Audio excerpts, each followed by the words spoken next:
Hi, welcome to our channel where we share the most intriguing stories.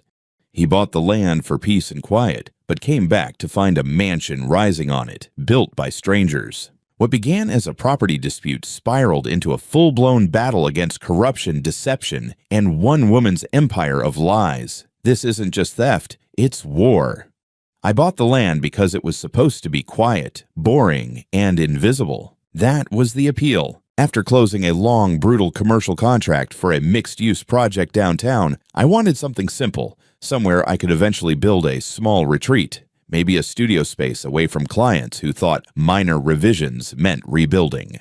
Half a structure. The parcel sat just outside Austin, a little under 3 acres, wedged awkwardly behind a stalled upscale development called Cedar Lake Residences. The listing practically begged people not to touch it. Unbuildable, outdated infrastructure map, questionable access. Everyone else saw a problem. I saw a pricing error. I paid $42,000, signed clean paperwork, triple-checked the title, and walked away, owning land that technically scared off people with deeper pockets and less patience. I didn't rush anything. That was the luxury of it. No HOA, no bylaws, no president with a clipboard measuring fence heights. Just land, scrub grass, and the vague promise of something later. About 2 months after closing, I drove out with the idea of hiring a clearing crew. Nothing dramatic. I remember thinking I should bring coffee next time, maybe a folding chair. I never made it that far. I crested the access road and stopped dead because the view was wrong.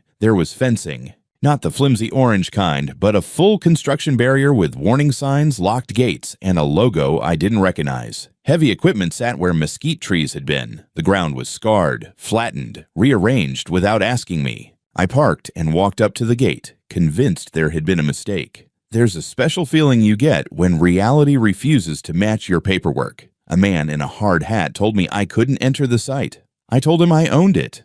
He told me with absolute confidence that the project belonged to Cedar Contracting LLC and that his instructions came from a woman named Karen Stewart. He said her name the way people say names they're used to obeying. I asked to see permits. He showed me a laminated copy through the fence. Owner listed Cedar Lake Homeowners Association. I laughed once out of reflex. It didn't land. By the time I reached the county offices, the humor had evaporated. The clerk was polite in the way people are when they assume you're about to be disappointed. She pulled the file, turned the screen, and there it was. Approved construction permit. Survey attached. My parcel number, my boundaries, my land, assigned to an entity that had never owned it. I pointed out the discrepancy. She frowned, zoomed in, then leaned back. Someone had used an old cadastral overlay, one that predated the current registry. Technically archived, practically useless. Somehow it had slipped through, or been pushed. I filed a police report that afternoon, which accomplished exactly what seasoned homeowners expected to accomplish in a civil property dispute. Documentation and nothing else. No one shut down the site, no one removed the fence. The foundation was already being poured, concrete trucks rolling in like they'd been invited by the universe itself. I drove back out before sunset, stood across the road, and watched strangers build something permanent on something that was mine. That was when I ordered a drone, cameras, and a mobile data plan. If someone was going to take my land, they were going to do it on record.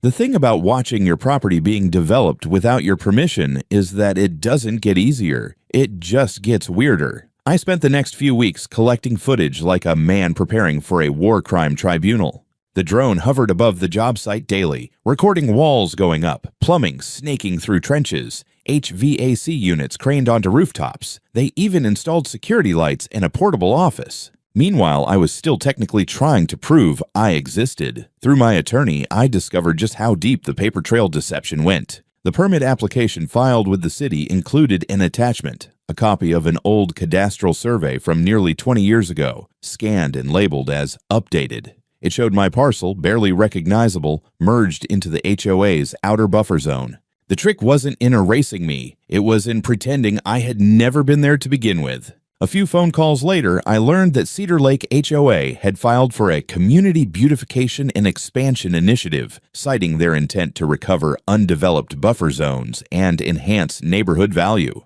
They had packaged it with shiny language, vague diagrams, and a seal of municipal endorsement that no one bothered to cross-check. Because why would they? It's a gated community run by people who wear polos embroidered with their own street names. I attended an HOA meeting. I wasn't invited, of course. They held it in a converted golf clubhouse with plastic chairs and passive-aggressive pastries. Karen Stewart was there, standing in front of a projector screen with an architectural rendering behind her that looked alarmingly like what I saw being built on my land. She was mid-speech when I walked in. I waited until she finished her sentence about revitalizing underutilized land parcels and then raised my hand. "Question," I said. "Who approved building a 2-story private residence on a parcel that doesn't belong to you?" The room stiffened like I'd just thrown a dead squirrel on the table. Karen blinked once, then smiled a smile that had clearly been tested in mirrors. "Mr. Hatcher," she said, mispronouncing my name just slightly, "there must be some confusion. That parcel was always part of our long-term development zone. The deed was corrected last year to reflect proper jurisdiction." "Interesting," I said, pulling out a copy of my original notarized deed, because I bought it 6 months ago from someone who held clear title for 10 years. I even brought a title insurance rep with me. That got a few sideways glances from the crowd. Karen didn't flinch. "Well, sometimes mistakes happen in county records. We're happy to discuss a settlement if it clears up the misunderstanding." I declined the croissant and walked out. That week, letters began appearing in my mailbox from Cedar Lake HOA, all bearing the same passive threat tone: requests to harmonize the aesthetics of your property, notifications of unauthorized fencing materials, and a warning that non-compliant land use could result in penalties. I reminded them each time that I was not a member of the HOA and that I had no obligation to comply with their rules. They reminded me, just as consistently, that my property was under provisional review. My lawyer called this the paperwork siege phase. It's when the aggressor tries to smother you in meaningless formalities while they build the thing they have no right to build. He advised me to file a formal civil lawsuit. I did, on 4 counts: unauthorized construction, document fraud, land seizure, and financial damages. I also filed for a preliminary injunction to stop construction. The judge, overburdened and cautious, denied it. The rationale: construction was too far along to warrant disruption without a full hearing. Translation: they'd built enough to earn inertia. By this point, the frame of the house was complete. The structure had a roof. I stood behind the fencing one evening, watching workers install custom glass panels in what was supposed to be a living room. My living room. I didn't feel rage or grief, just a kind of sterile clarity. I wasn't just dealing with theft. I was watching someone turn a lie into architecture. By the time autumn rolled around, there was a fully landscaped luxury home standing on my land, like it had always belonged there. It had everything: stucco finish, wraparound balcony, palm-lined walkway, and a goddamn infinity pool. The kind of house you see in real estate porn, listed with phrases like elevated lifestyle and bespoke architectural expression. Every time I visited the site, it looked less like a crime scene and more like a showroom. And I was still stuck watching from the wrong side of a 6-foot privacy fence. I ramped up my documentation efforts: daily drone flights, time-stamped footage, still photos, even weather logs to prove continuity. One of my cameras caught a catering van unloading trays for what looked like a private staging event. That's when it hit me. They weren't just building the house. They were getting ready to sell it. Meanwhile, Cedar Lake HOA's PR machine kicked into overdrive. A slick new microsite appeared under the name Cedar Lake Horizons. It featured glossy renderings, inspirational slogans like "Where Nature Meets Elegance," and a map of the neighborhood that quietly absorbed my parcel, as if it had always been part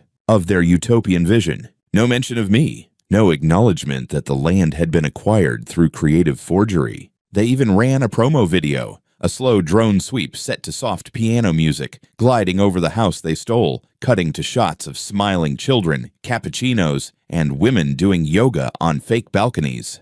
It was nauseating. What really twisted the knife was a local news segment that aired one Thursday night.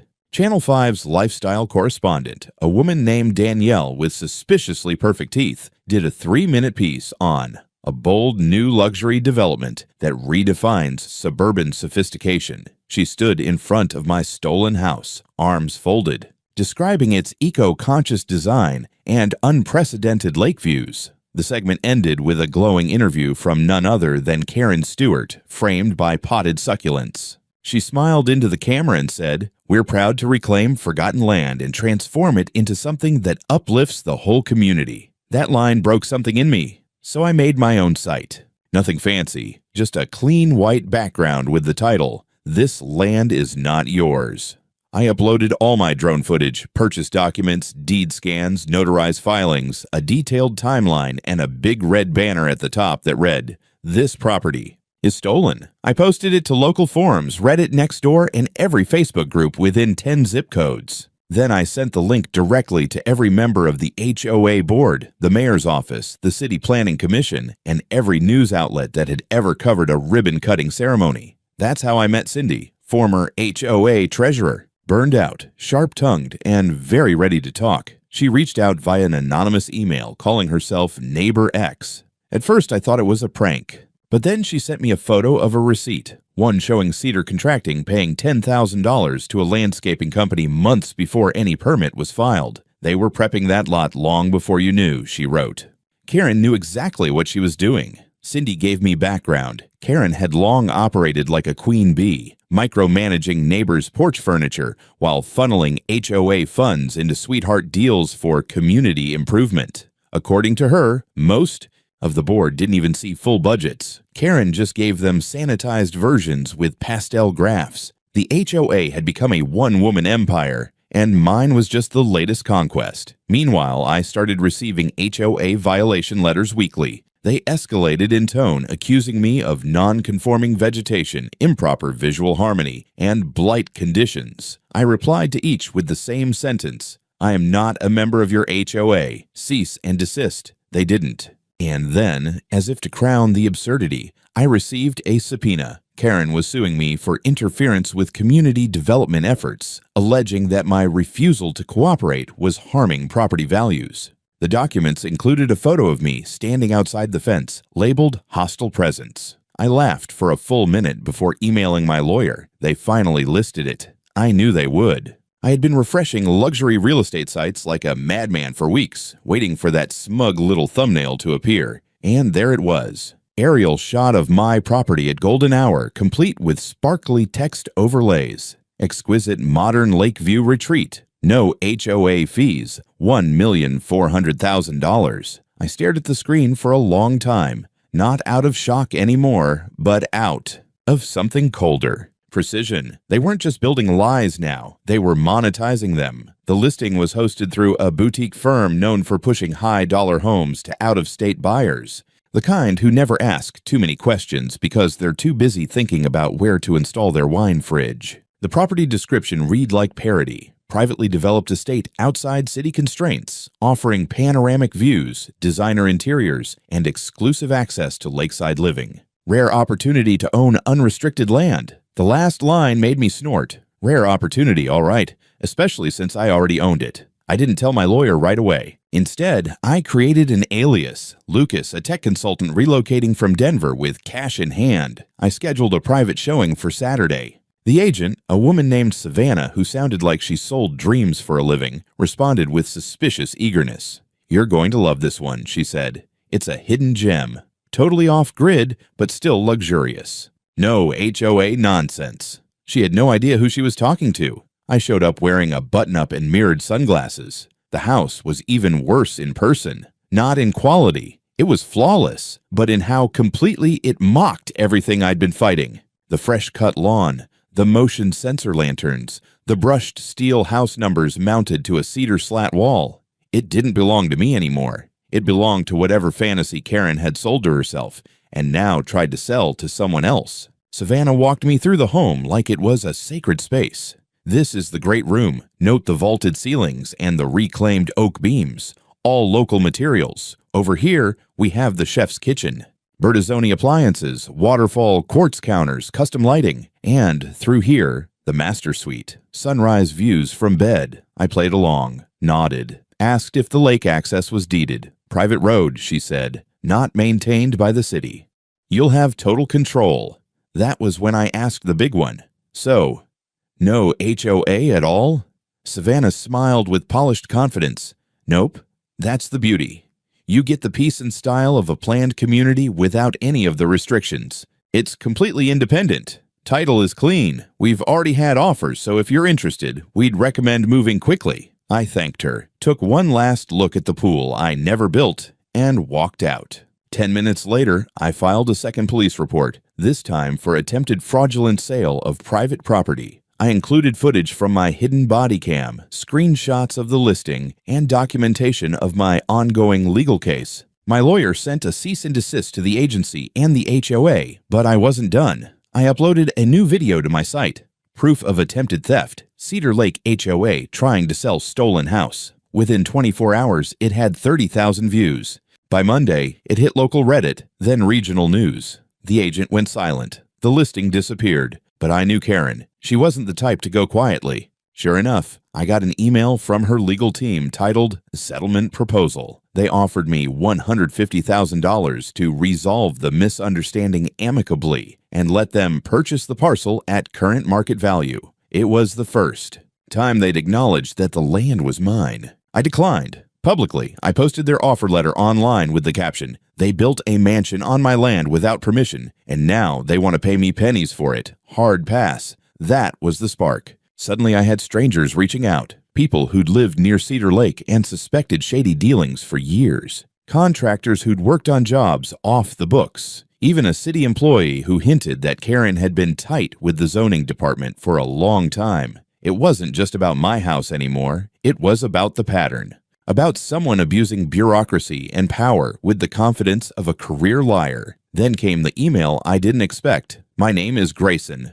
I used to do books for Cedar Contracting. Karen fired me 6 months ago. I have files. Want them?" I stared at it for a full minute before replying. Yes, I very much did. Grayson turned out to be 23, nervous, and still way too polite for someone holding the keys to the kingdom. He suggested we meet at a nondescript diner just off of 35, the kind that hadn't changed its wallpaper since the Reagan administration, with cracked vinyl booths that stuck to your skin and coffee that tasted like regret and reheated trauma. He looked like he hadn't slept in days, hunched over a scuffed-up laptop and a manila folder, casting paranoid glances toward the kitchen like he expected Karen to burst through swinging a clipboard in one hand and a nail gun in the other. "This never leaves your hands," he said quietly, voice trembling just enough to notice. Then he slid a USB stick and the folder across the sticky table, his hand lingering for a second. "I didn't steal anything.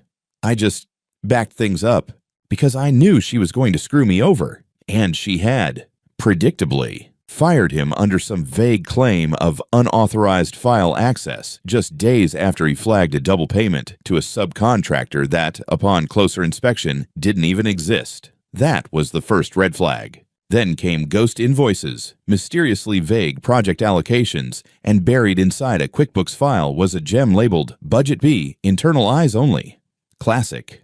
I drove straight from the diner to my attorney's office. We sat side by side as we opened the folder, and I watched his eyebrows climb with each page. It was a smoking gun in thick, stapled form. Bank statements showing money transfers from Cedar Contracting LLC to an account registered under Karen's maiden name, signed receipts with her initials, internal emails in which she casually directed the misallocation of funds, overrode contractor estimates, and explicitly referred to my property line extension in emails supposedly about community upgrades. And then, the cherry on top, a high-resolution scan of an invoice from an upscale lighting supplier addressed directly to Karen Stewart, site owner. That was the moment it all shifted. This wasn't just about misfiled forms or shady math anymore. We had hard proof of financial control, deliberate deception, and ownership camouflaged behind a shell entity. My attorney didn't waste a second. We amended our civil case overnight, now adding wire fraud, identity falsification, and violation of state real estate code to the suit. An emergency motion was filed with the court, attaching the new evidence and requesting an immediate injunction to halt all current and planned activity on the property, construction, leasing, sale, anything. And this time, the judge paid attention. A hearing was scheduled within the week. Karen arrived in full armor, flanked by a new high-priced legal team who looked like they billed in 6-minute increments. She didn't so much as glance at me. Her posture was elegant and immovable, like she was trying to will herself into appearing above it all. Her expression was a study in cold, bureaucratic inconvenience. Her lead counsel stood and tried to toss the whole thing out on procedural grounds, claiming the documents were illegally obtained,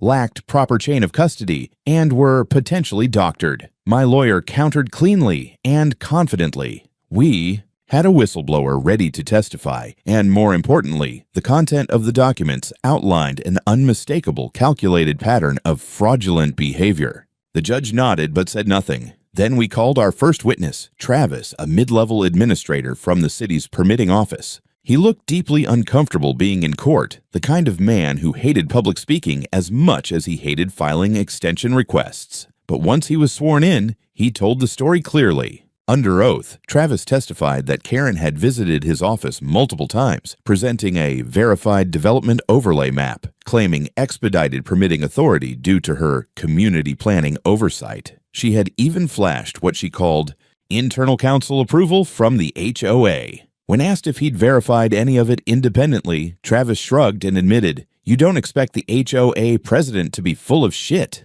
The courtroom erupted. Even the judge cracked a smile. With that, the judge ruled in our favor. The emergency injunction was granted, freezing all construction and administrative activity on the site. But it didn't stop there. The court also ordered a formal asset review of Cedar Contracting and flagged several related properties for further investigation. The mood in the courtroom shifted from tense to electric. Something big had just cracked open, and it didn't stop unraveling. Grayson's digital archive triggered a chain reaction. Within a week, one contractor Karen had stiffed came forward, then another. It was like breaking a dam.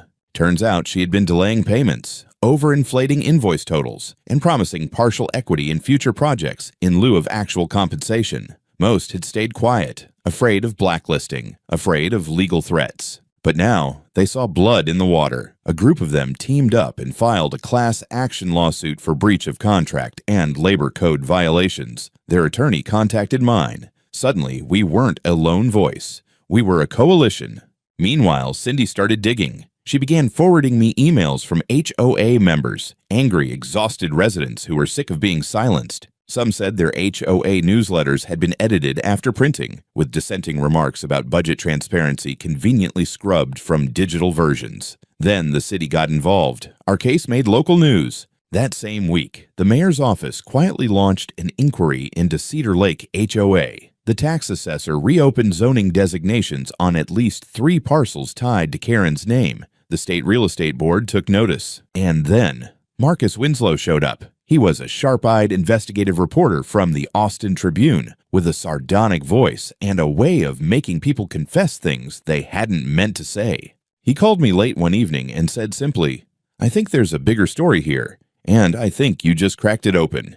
He interviewed me, Grayson, Cindy, and 2 of the contractors. Then he got to work. Public records, HOA filings, vendor agreements, and transactional footprints. What he found painted a damning picture. Karen had been weaponizing her HOA authority to create a private development funnel. She'd use community projects to justify new infrastructure, then flip the adjacent land under one of several shell LLCs she controlled. You don't just have a lawsuit, Marcus told me. You've got a corruption expose with beachfront views. And through all of it, Karen said nothing. No public statement, no rebuttal, just cold silence and closed doors. Whether it was strategy or unraveling, no one could say. But one thing was certain. The construction stopped. My property, once a chaotic tangle of half-finished renovations and unauthorized excavation, stood frozen. Shutters halfway installed, tools abandoned, patio furniture still shrink-wrapped. A mansion mid-transformation, like someone had paused the lie before they could finish building it. One night, Cindy sent me a message that just said, "This might actually be happening." She might finally go down. I stared at the screen for a long time before replying. I was too busy watching an old clip, footage from the very first day, showing the empty land, the crooked fence, and the first crew of workers who thought they were just doing their jobs. Back then, I thought I was fighting to stop a house. Now, I understood I was fighting to expose an empire built on stolen trust. The courtroom was fuller than usual, not packed to the walls but weighted, buzzing with the kind of quiet tension that settles in when something is about to break open. I scanned the room and spotted unfamiliar faces. Other property owners, city staffers, maybe even a few reporters pretending to be clerks or legal interns, their eyes sharp behind notepads and tablet screens. The kind of people who show up when they sense a story, a scandal, or both. And there, in the middle of it all, sat Karen, immovable, composed, not rigid. No, she was too practiced for that. She radiated a cold, theatrical stillness, like a woman who had rehearsed this moment in front of a mirror and dared the world to blink first. She had switched legal teams again. Her newest attorney, a well-groomed man with a polished accent and a voice like polished oak, opened the defense with a sweeping monologue about community misunderstandings, administrative miscommunication, and expansion intentions that, while noble, may have exceeded their mandate. It was carefully crafted, soothing, almost believable, but it was also undermined by a mountain of damning evidence. A projected email thread displayed across the courtroom screen showed Karen writing phrases like, "Push it through before he catches on," and "bury the paperwork under the annexation clause before it gets flagged." Not vague, not speculative, strategic, calculated. My attorney took a different approach. He didn't make speeches. He dissected, piece by piece, document by document. He walked the court through the anatomy of deception. He began with the fraudulent deed transfer and the doctored overlay map that had conveniently redrawn community boundaries to include my property. He pointed to the QuickBooks audit tying Karen directly to Cedar Contracting, LLC. He detailed the permit approvals, flagged as expedited but missing official city stamps. Then came the witnesses. First was Grayson, shaky hands but clear voice, presenting spreadsheets that outlined shell corporations and suspicious wire transfers. Then Travis from the city permitting office, clearly uncomfortable but direct under oath. He admitted Karen had pressured him by invoking her HOA planning authority, a term he said he'd never even heard used officially before her. Two contractors followed, each testified about incomplete payments, promises of future equity, and the moment they realized they were being played. Then came Cindy. She had stayed quiet for so long, but that day she stepped forward and swore in. She testified that Karen had altered HOA records, reworded meeting minutes, reissued newsletters with key portions edited or removed, and pushed through internal votes that had never taken place. Her voice cracked only once when describing the guilt of watching neighbors blindly trust a leader who was robbing them behind polished smiles. With each account, each slide of evidence, the marble facade Karen had built around herself began to fracture. The courtroom didn't erupt. There were no gasps or dramatics. Just silence, like everyone was watching something sacred decay in real time. Then, in the front row, sat Marcus Winslow, the Austin Tribune's investigative reporter. He wasn't testifying. He didn't need to. He just observed, notebook open, pen gliding across the page like he was chronicling the fall of an empire he'd already seen crumble. Our eyes met once. He nodded. No smile. Just a quiet recognition that the arc of the story was now irreversible. When the judge returned from recess, he didn't raise his voice. He didn't need to. His verdict struck like a drumbeat. The structure built on my land was constructed without legal consent, under fraudulent permits, using deliberately altered and misleading documentation. Cedar Contracting LLC was declared an undisclosed personal vehicle of Karen Stewart in violation of multiple state business disclosure laws. Karen Stewart was found personally liable for willful misrepresentation, fraudulent land development, and attempted illegal conveyance of private property. It didn't stop there. He ordered that full legal title, structure, and land be restored to me, along with immediate cancellation of any liens, claims, or third-party interests associated with the fraudulent activity. But the real thunder came next. Karen's personal and corporate assets were to be frozen pending the outcome of civil damages. That included her residence, multiple investment accounts, and, fittingly, the house she had tried to build on my land. And then the judge delivered the final strike. The legal authority of the Cedar Lake HOA was suspended, effective immediately, pending a complete forensic audit by a court-appointed compliance monitor. It was over. Karen didn't look at me once as the decision was read. Her eyes stayed forward, her mouth a tight line of denial or restraint. It was hard to say. I half expected a breakdown, a scream, a final flailing lunge toward someone, anyone. But she merely rose, collected her things, and exited like royalty exiled from her own court. Outside, however, her act didn't hold. Marcus Winslow was waiting, with a mic, a camera crew, and a single question. Karen, Marcus Winslow, Austin Tribune. Would you like to comment on your role in the Cedar Contracting LLC investigation?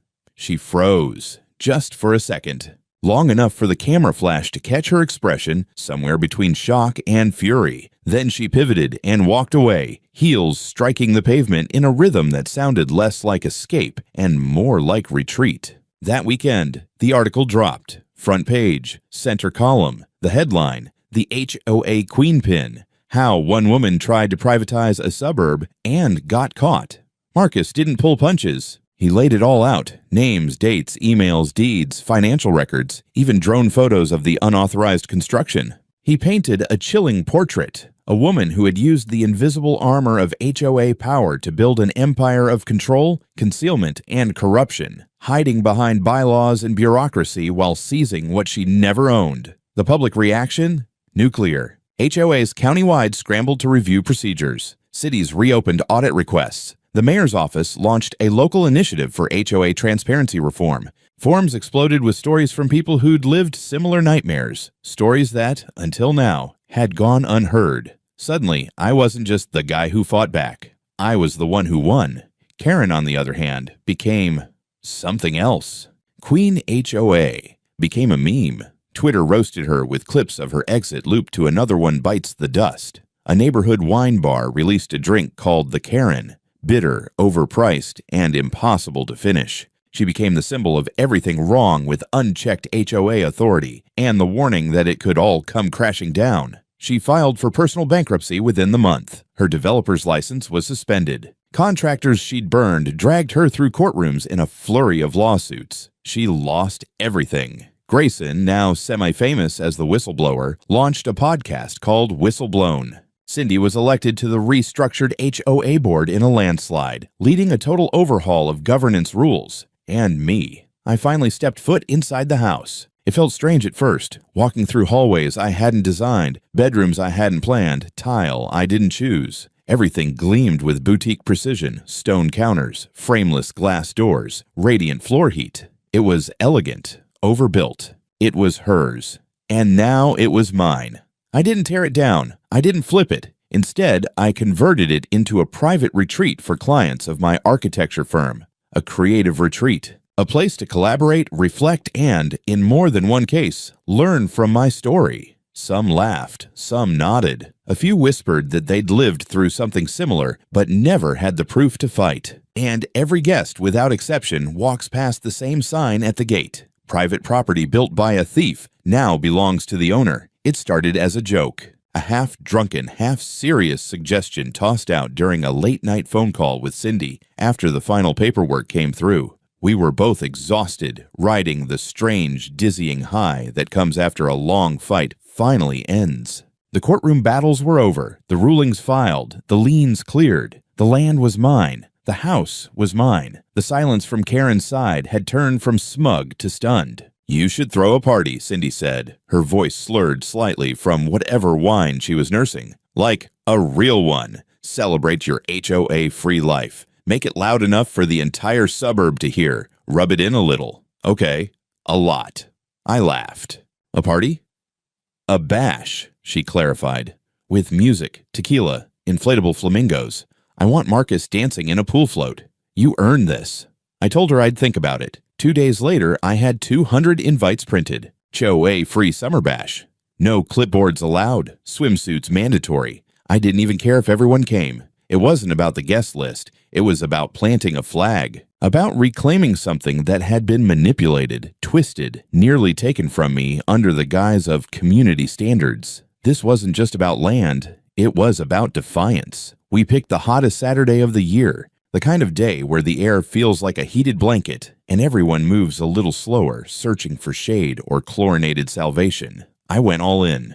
I hired a local taco truck with a handwritten chalkboard menu that promised tacos better than HOA rules. I booked a cover band, the Easements, who leaned into the theme hard, showing up in matching t-shirts that read, "We don't recognize your authority." I even hired a licensed lifeguard, because nothing says legitimacy like a whistle-wearing teenager with sunscreen stripes on her nose and a zero-tolerance policy for cannonballs gone wrong. By noon, the property was buzzing. Full, old friends, new clients, ex-HOA defectors, rogue neighbors who'd finally stopped caring about bylaws. A couple of city employees just happened to be in the area, but I noticed them nursing beers and chatting with the taco guy, not taking notes. Even Marcus showed up looking impossibly casual in black sunglasses and board shorts, a six-pack of some ironic craft brew under one arm, and that same quiet reporter's smirk on his face. And then there was the house. That house, once a battlefield, once a monument to arrogance, had never felt more like mine. Not because of the tile I hadn't picked or the imported fixtures I never would have chosen, not even because of the title deed that now bore only my name. It felt like mine because it echoed, with music, with barefoot footsteps, with laughter that didn't ask for permission. Someone cannonballed into the pool, sending up a wave that splashed a whole row of plastic lawn chairs. Someone else took a watermelon and, with a serrated knife and questionable artistic talent, carved the words "No rules, just rights" into its side. People started taking pictures with it, like it was a monument. Someone, I still don't know who, tried to install a fake HOA complaint box next to the grill. They even labeled it Form 14C, Report Your Neighbor's Fun. We burned it, ceremonially, in the fire pit. Everyone cheered. People kept asking about the plaque out front, the now infamous metal sign I'd had custom made and mounted beside the front gate. I lost track of how many times I told the story. The full arc, from fence disputes to forged permits to fraud charges and Karen's silent, bitter exit. Their reactions were always the same: first amusement, then disbelief, and finally admiration. They lined up to take selfies with it. I had to replace the original plaque 2 weeks later. It had been smudged by fingerprints, sun-faded, and covered in lipstick kisses from guests with a flair for symbolic revenge. As the sun began to dip, the light turned gold, brushing across the still sparkling pool like liquid foil. Someone had strung a line of twinkle lights from the pool cabana to a young pecan tree that hadn't even been part of the original landscape plan. It didn't matter. Nothing had to be approved. We had made our own rules. Or better yet, thrown them out entirely. I found myself standing near the water, a cold beer in hand, with Cindy and Marcus on either side of me. The three of us watched the crowd spread out across the patio and lawn, dancing, laughing, lounging, living like people who had never worried about what color their front doors were supposed to be or how many inches their grass was over regulation. Cindy nudged me, handed me another bottle, and said, "You really showed her." I shook my head slowly, eyes still on the fading orange horizon. "Nah," I said. "She showed herself. I just wrote it down." Marcus raised his bottle, that unreadable smirk sharpening into something more sincere. "To thieves who build mansions, and the people who burn down their illusions." We clinked bottles. We laughed. And for the first time in years, maybe the first time ever, there wasn't a single form to fill out. No meeting to attend, no neighbor lurking behind the blinds, squinting at us with suspicion. No passive-aggressive notes taped to doors about unauthorized gatherings or parking violations. Just music, friends, the soft crackle of fire pit embers and the low hum of bass echoing through open windows. A world without Karen. A life without clipboards. It was quiet. Not the sterile, enforced kind of quiet Karen always pretended was peaceful, but real quiet. Earned quiet, beautifully, rebelliously quiet.